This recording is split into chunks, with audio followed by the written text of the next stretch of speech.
Après avoir présenté le ladder, on va passer maintenant à la partie supervision. Donc ici, ça c'est l'écran de supervision. On a là les actionneurs M1, M2 jusqu'à M5, les vérins VQ qui sont représentés par les lampes. Et on a également les temporisateurs, les compteurs et les capteurs. À partir d'ici, on lit le temps, on lit la temporisation. Ici, on peut régler le compteur ici, la valeur de présélection. D'abord, on va encore charger le mode.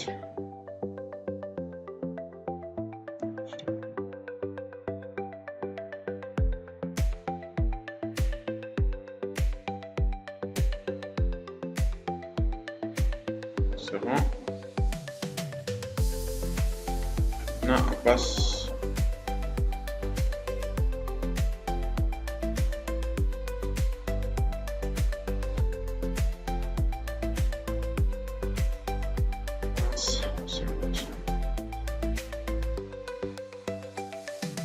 Voilà.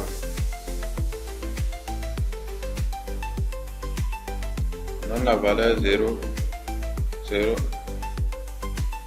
CV avant de commencer. Voilà. Si on appuie sur le DCY, le moteur M1 se met en marche. Le moteur M1 se met en marche.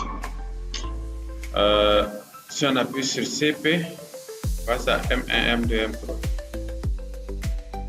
M1, M2, M3, on a la temporisation qui se lance. On passe à l'étape X12.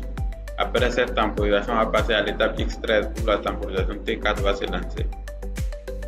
Là-bas, c'est réglé sur 5 secondes. Voilà, 1, 2, 3, 4, 5. On part à l'étape initiale. Maintenant, on va donner notre valeur. On va donner 15 000. Donc, on va exécuter cette ligne.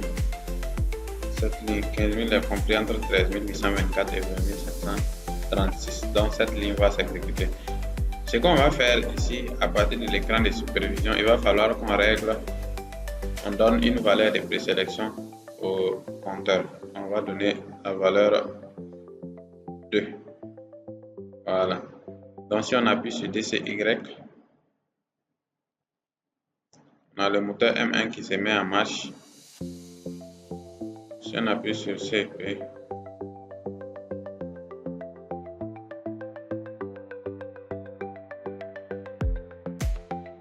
M1, M2, M3 se mettent en marche. Maintenant, on est ici. On est ici. Voilà.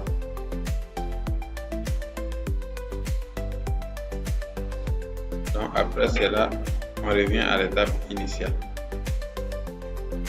Voilà.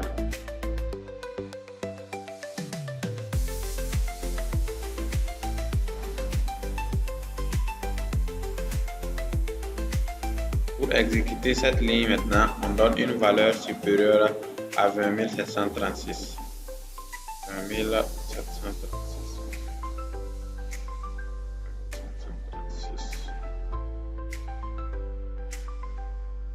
On n'avait pas donné 15 000 ici, donc on va donner 15 000. Voilà. On avait exécuté cette ligne. Comme on n'avait pas cette ligne, comme on n'avait pas donné la valeur CV, on n'avait pas validé la valeur CV, donc l'autre ligne s'est exécutée. Donc on reprend DCY.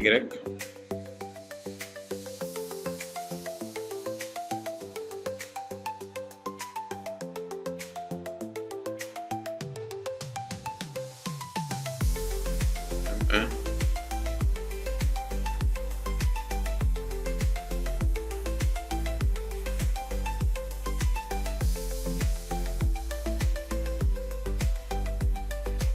On appuie sur CP, on vient ici, voilà la temporisation TD qui s'exécute. Donc, ça veut dire c'est cette ligne qui s'exécute, qui est là. Voilà, on a VQ1 et VQ2 qui se mettent en marche. Voilà, Voilà. VT1 plutôt. VT1, VT2, ça veut dire ça ici. VT1, VT2. Si on appuie sur CT, on va avoir une incrémentation CT. CT.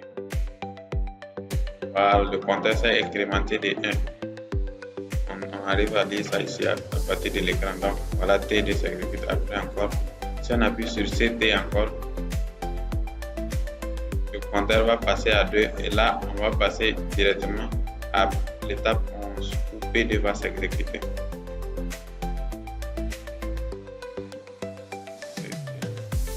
Voilà, on est passé à P2 s'exécute.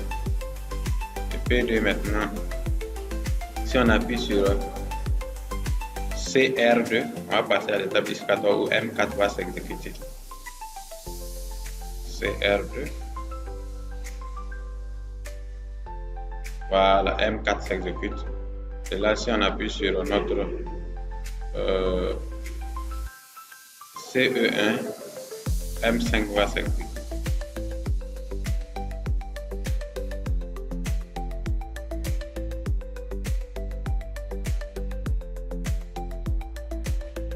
Donc, CE1.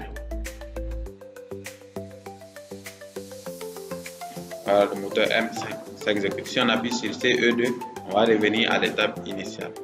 Voilà. Et le compteur est réinitialisé à 0. Voilà, ici, on a réinitialisé le compteur à 0. Maintenant, on va donner une valeur qui est supérieure à 20 000. Qui est supérieure à 20 736. 21 000. On donne 21 000.